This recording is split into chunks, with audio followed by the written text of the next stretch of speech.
So guys, for the first step, you're going to head over to search and type in create and format hard disk partitions. Click on it. And then once you're on this, you're going to find the drive that you want to partition. You're going to right click on it and then click on shrink volume.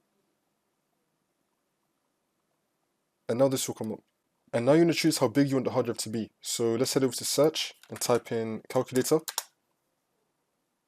Let's say that I want this drive to be 10 gigabytes. I'm going to type in 1024 times 10 equals, and then type in this number. So you're going to type in 1024 times the amount of gigabytes you want your drive to be.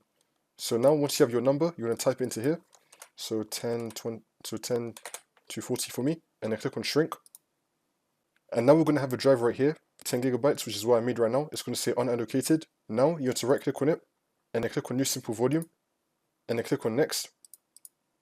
I'm going to leave the simple volume size in MB as the maximum disk space in MB. So I'm just going to keep it the same as this, and then click on next. And now you're going to choose your drive letter. I'm just going to call it the N drive, and then click on next. Now you can choose your file system, NTFS FAT32. This is all up to you. And your volume label, I'm just going to call it Speedy Tutorials. And then once you're happy with all this, you're going to click on next, and then click on finish. And now you'll have your new partition drive.